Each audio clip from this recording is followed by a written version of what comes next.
ஃப்ரிட்ஜில் கழுவாம வைக்கணும். எல்லா மீனுமே கட் பண்ணி கழுவாம வைக்கணும். சுத்தமா இருந்தா உங்களுக்கு மீன் டேஸ்ட் இருக்காது. ஆமா, ஒண்ணு போட்டா கட் பண்ணி வைக்கும் போது மசாலா போட்டு வைக்கணும். மசாலா போட்டு வைக்கணும். அப்படி மசாலா போட்டு வைக்கலன்னா நீங்க கட் பண்ணாமே அப்படியே பெருசா வச்சு அதுக்கப்புறம் எடுத்து கட் பண்ணிக்கலாம். அதாவது சமைக்கும் போது கழுவினா போதும். நம்ம ஸ்லைஸ் பண்ண போறோம், அப்புறம் நல்ல வச்சு சாப்பிடணும். அப்ப என்ன பண்ணி கவர் போட்டு வச்சிருங்க. இது வந்து பால் சொரா. இதுதான் பால் சொரா. ஆமா, 7 கிலோ இருந்து 8 கிலோ வரைக்கும் வரும். 7 to 8. ஆமா, இது ரொம்ப வெயிட் அதிகம். இந்த மீன் சொராவும் எறாவும் எவ்வளவு வயசு வச்சாலும் ஒன்னும் ஆகாது. ஃப்ரிட்ஜில் வச்சீங்கன்னா மேக்ஸிமம் 4-5 நாள் பொறுத்து 7 மாதம் சாப்பிடலாம். குழந்தை பத்துக்கு குழந்தைக்கு பால் கொடுக்குற ரொம்ப விசேஷமான மீன் இது. அது எந்த மாதிரி மீன்? இதுதான் வந்து ஒரிஜினல் கொடுவா. பாக்குற 2-3 வெரைட்டி இருக்கு கொடுவா வெளியே. இது வந்து ஒரிஜினல் கொடுவா. இது டூப்ளிகேட் கொடுவான்னு இருக்கு. அதையும் காட்டுறேன் நான். அது வந்து எல்லா மரங்களுமே அதுதான் கொடுவான்னு சொல்லுவாங்க. டேஸ்ட் நம்ம ரெண்டு ஒண்ணா தான் இருக்கும். இது எப்படி ஒரிஜினல் கொடுவா? மூஞ்சி சப்பையா இருக்கும். இது சப்ப மூஞ்சி. ஆமா, இது சப்பையா இருக்கும். நாம சொல்ற மீன் வந்து குண்டா இருக்கும். இது வலுவலுன்னு தான். வலுவலு இல்ல, புது மீன். அப்படியே பாருங்க. தெரியுங்களா? அப்படியே பாத்தீங்களா? ஆசிமேடு வந்து 95% உங்களுக்கு நல்ல மீன் தான் கிடைக்கும். அதனால நீங்க தைரியமா வாங்கலாம். சீலா மீன் ஒண்ணு ஒரு வெரைட்டி.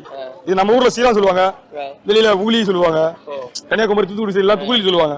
இதுதான் வந்து நல்லா பேர் சாப்பிடுவாங்க. கிழங்கா மீன் சொல்லுவாங்க. இதுதான் ஒரிஜினல் கிழங்கா, கோல்டு கலர்ல வரும். இப்ப நிறைய பேருக்கு சொல்ல வேண்டிய விஷயமே இதுதான். நீங்க வாங்கிட்டு வந்துடுறாங்க, இவ்வளவு பிசு வேணாங்க, இவ்வளவு பிசு தான் வராது கிழங்கா மீன். இவ்வளவு காட்டு பாத்தீங்களா, இவ்வளவு பிசு வரும். இஞ்சி போனா ஒரு 100 கிராம் 150 கிராம் வரும். ஆனா இப்போ பெருசா நம்ம அதுக்கு பேர் வந்து தும்பிலி. அது மீன் நல்லா இருக்கும். பட் கிழங்கான்னு சொன்னா இதுதான் கிழங்கா. இந்த குட்டி மீன் எல்லாம் எப்படி நான் ஃப்ரெஷ்ஷா இருந்த பார்த்து தெரிஞ்சுக்கிறது? எல்லாமே கண்ணுதான். வாங்க நம்ம அப்படியே உள்ள போயிட்டு மீன் ஏலவரத்துல பார்க்கலாம். அப்படியே வலையில இருந்து எடுக்கிறோம். இங்க பாருங்க, பாத்தீங்களா, இங்க வலையில இருந்து வர்ற மீனுங்க தான் இப்ப வாங்கி வச்சு விக்கிறாங்க. இதெல்லாம் கண்ணு பாத்தீங்களா, அப்படியே பாருங்க கண்ணுங்கள. எல்லா மீன்லயும் கண்ணு ஃப்ரெஷ்ஷா இருக்கு. இங்க எல்லாம் இன்னும் அந்த பெண்டே வகையில பாருங்க. இந்த மீன் இதாங்க எல்லாமே ஃப்ரெஷ்ஷான மீன். அதனாலதான் வந்து நீங்க அப்படியே மீன் பெண்டே இன்னும் நிமிர்ந்து வேலை பாருங்க. இது என்ன மீன் சொன்னீங்கன்னா? இது பேர் மடவு சொல்லுவாங்க, கவலை மீன். அது ஆமா, இது கவலை எல்லாமே வள வேண்டியதான். எல்லாம் இங்க இருந்து புடிச்சிட்டு வந்து இங்க வச்சிருக்காங்க. ஆனா இது வந்து லைவா வந்து இப்பதான் மீன் வந்துருக்கு மார்க்கெட்டுக்கு. இன்னும் ஏலத்துக்கே போல. ஆல்ரெடி ஏலம் வந்து இப்பதான் விட போறாங்க. மீன் புது மீன் புடிச்சிட்டு வர மீன் இதுதான். இதான் புதுசா வெடிகால போயிருப்பாங்க. 3 மணிக்கு போவாங்க. 3 மணிக்கு போயிட்டு இப்பதான் வந்து ஏலத்துக்கு வந்துடும். இது வந்து 1 மணி வரைக்கும் இந்த மீன் வந்துட்டே இருப்பாங்க எல்லாருமே.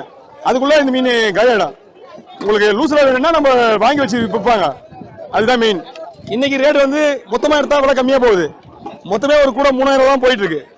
ஒரு கூடையே 3000 தான் போயிட்டு இருக்கு.